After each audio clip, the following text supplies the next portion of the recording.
it works in meditation. You let go stage by stage. There's a simile in meditation or in Buddhism called the simile of the lotus. The lotus is a very ubiquitous, means it's in many traditions, it's a very famous simile or metaphor in Buddhism. Especially in Tibetan Buddhism, there is a mantra called Om Mani Padme Hum. Do you know what that means? It means like homage to the jewel in the heart of the lotus. The jewel is the mani. Padme is in the heart of the lotus. Do you know what that jewel is? I'm going to tell you now. Imagine 1,000-petaled lotus. That 1,000-petal, you see many lotus or loti, whichever you want, many lotuses in the lakes and the ponds or the rivers here in Malaysia. You notice that lotus closes up at night. In the morning, when the sun rises, the warmth of the sun hits the outermost petals of the lotus. When it warms them up, the lotus opens, but only the outermost petals. Okay?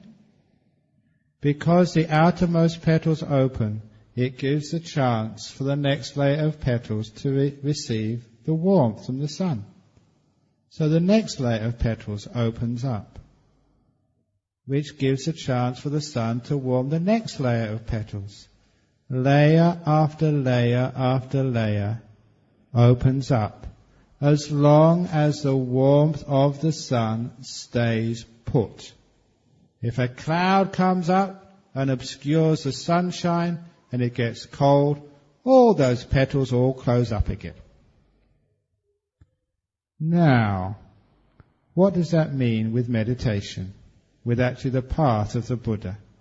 What it means is the sun stands for your mindfulness, your attention. All you need to do is be attentive, to know. You don't open up that lotus by taking your fingers and peeling the petals off one by one. You do not do this. You'll just spoil and damage the lotus. You just have to wait. How long does it take for a petal to open? Who knows? The petal decides when to open, not you. Your job is just to make sure the sun keeps on falling on that lotus petal you're experiencing now. Your job is just to be mindful of what you're experiencing now and let it alone. Let the sunshine of mindfulness do the business. And then what happens? When you're letting go, then you're still. When you're still, the lotus opens up by itself.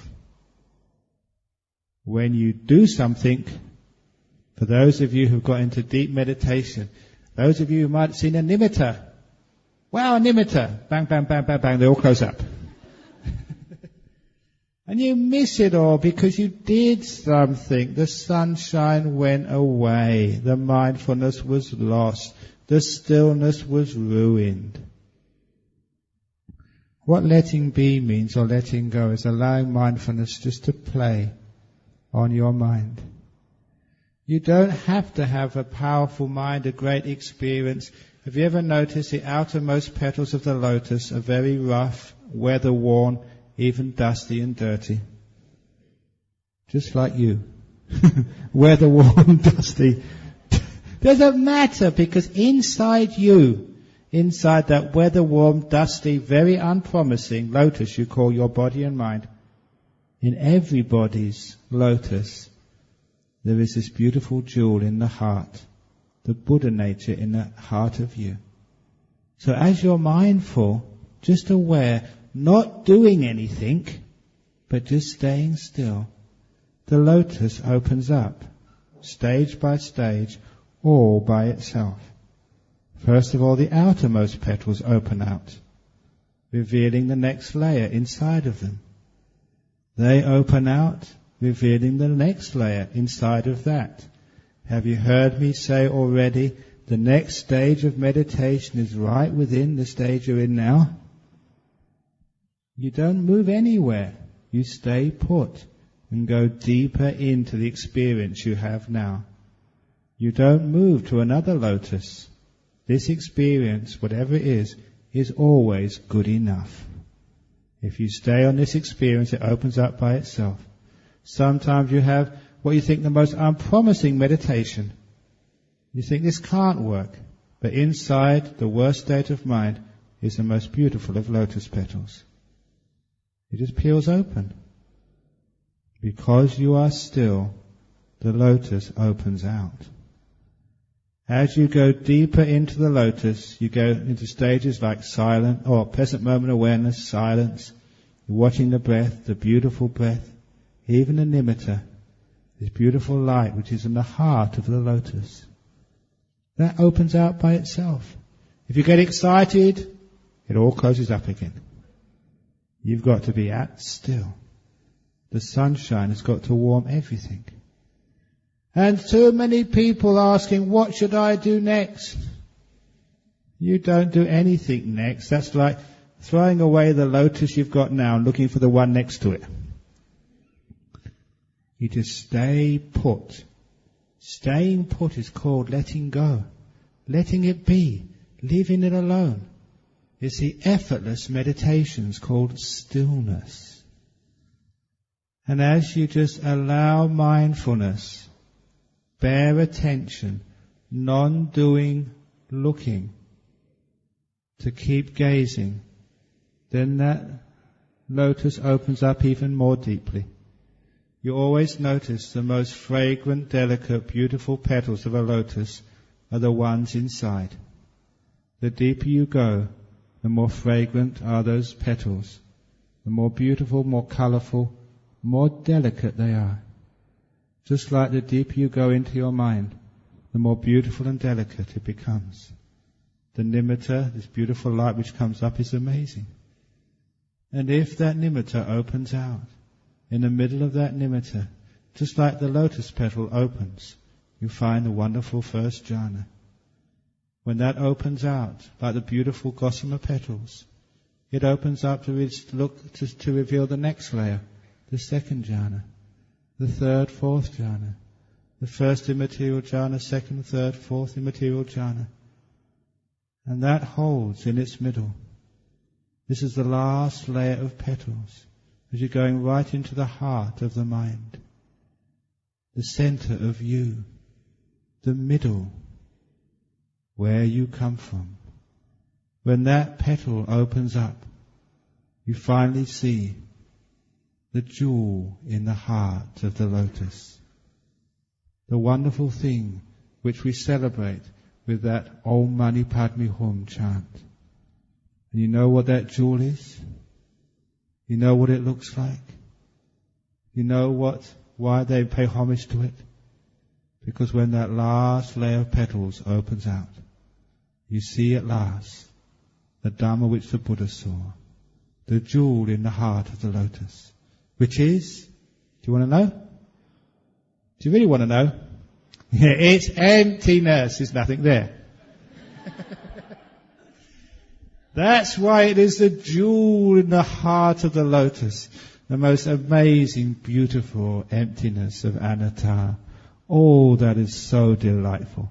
Because when you know there is nobody here, then you can really let go. You can really let it be. When someone calls you camel face, who they're calling camel face? No one in here to be camel face. Is it my face? Is it my body? Is it my feelings, my perceptions, my mental formations, my consciousness? There's nobody in here.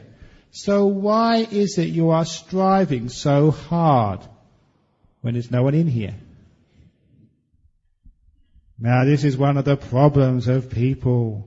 Because we don't understand the Dhamma, we don't actually let go of things. We just keep grasping other things.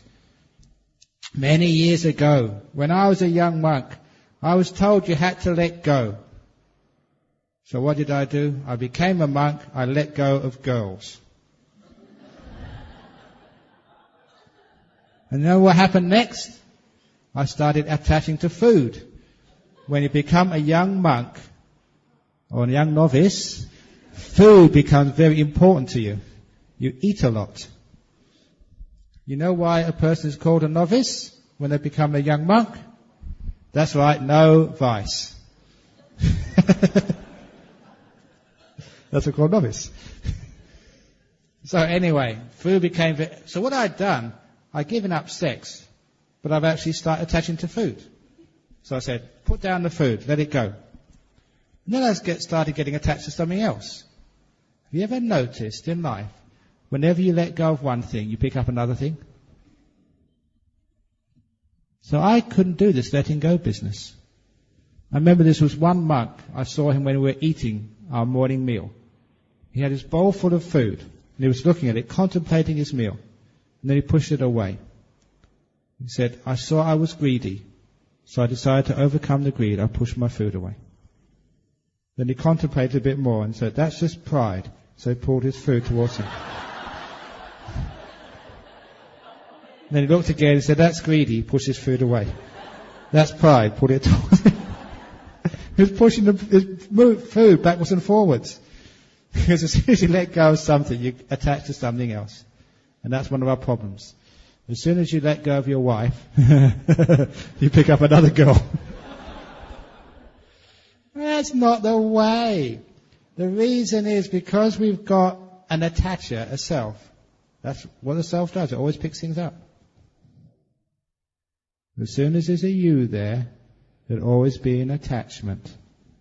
That is one of the problems with actually letting go. The deep problems. The reason you will always pick things up, you always grasp, is because there's someone to do the grasping. Now I'm getting into deep teachings here. I figured out as a young monk, the reason I keep picking things up with my hand is because that's what a hand does. This is the function of a hand, to pick things up. So the only way I can stop picking things up is what? Cut off my hand. That's the only way to stop picking things up, to cut off your hand. So I thought that's the only way to really let go, to cut off the self. Because that's what a self does. It attaches. When we look at attachment, grasping in Buddhism, we only think of the object of attachment. Being attached to girls, being attached to boys, being attached to family, being attached to money, being attached to possessions. What we never do is actually to look at this end of attachment. What's doing the attaching? When we look at that, we see it's our sense of self. Who you think you are. That is a big problem in life. When we have a sense of self, we will always do lots of attaching. The bigger the sense of self we have, the more we will attach. Big egos control lots of things. This is why letting go of controlling, is actually letting go of yourself. So when you go into deep meditation, not just letting go of attachments, you're also letting go of the thing doing the attaching. You. Why do you attach to things? It's only more pain and more suffering in life. I told a few people when they've been meditating here, why can't you live like a bird? Especially when you're meditating. Maybe when you're working in the world, you have to pick things up. But when you're meditating, be like a bird. Because I've watched birds in the sky for many years, and I've never seen yet a bird carrying suitcases. But when you go from place to place, even those of you who live in KL, just down the road, how many suitcases and bags have you brought here? Let alone if you come from Singapore or come from overseas. Why do we carry? And every time you carry so much, it's just so heavy. I have a great time as a monk. You see me when I go from place to place. Those of you who met me at the airport, just got my bowl and my little bag here. That's all I have. So it's great you're first one through the customs, because you don't have to wait by the carousel. It's wonderful being a monk. Because you can be like a bird. When you have no attachments, when you don't carry so much around with you, you can fly very easily through life. Now do you understand how you can fly very easily through this meditation retreat? What baggage have you brought into this retreat with you? All of your past, all of your family, all of your shares. Have you heard what's happened to the stock market since we started this retreat? Do you want to know? Can't we let go of these things from time to time? I've got all those responsibilities, but I never take my responsibilities with me. When I'm in Perth, I'm the spiritual director of the Buddhist Society of Western Australia, when I'm in their headquarters. When I leave there to go back to my monastery, then I'm the abbot. When I go to New South Wales, I'm the spiritual patron of Bodhisattva Hermitage.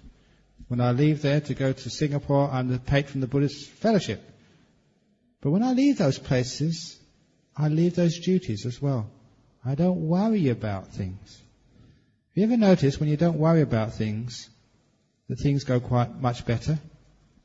When we try and control things, they go much worse. Have you ever noticed when the traffic lights go out, there's electrical failure, the traffic flows much more freely? It's true, because when you don't control things, things go much, much better. And it's the same. Somebody told me this. In Jerusalem, in Israel, it was Tel Aviv, I think, sorry. The doctors went on strike in all the main hospitals. They went on strike for about a couple of weeks. During those couple of weeks, the research showed afterwards that the death rate went down. When there's no doctors around. It's strange, isn't it? When we control things, things go much worse. When we let go, they go better. So can't we learn how to not carry so... Why is it they go better? Because we carry burdens, we get stressed. So why worry about these things anyway? When you let go of worry, let go of the future is so uncertain. You never know what's going to happen next. You know that story I told about how you can let go of the future because the future is so uncertain? When one of the Ajahn Chah's disciples tricked him into telling his fortune. Did I tell that story here a few days ago? You know, with the lines, your future is uncertain, never wrong. So why worry about the future? You don't know what's going to happen. So it means you can let go of the future, you can let go of the past, you can let go of all of your relations and family when you are here.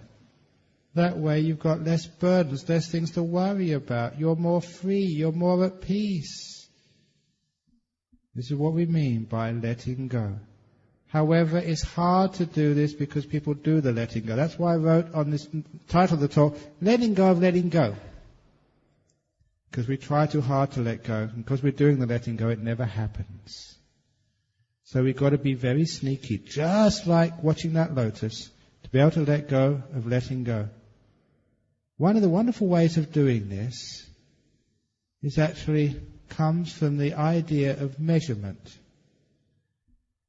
This idea came to me because somebody reminded me of one of the great engineers, one of the founders of science, who was in England in maybe 17th or 18th century, a fellow called Lord Kelvin.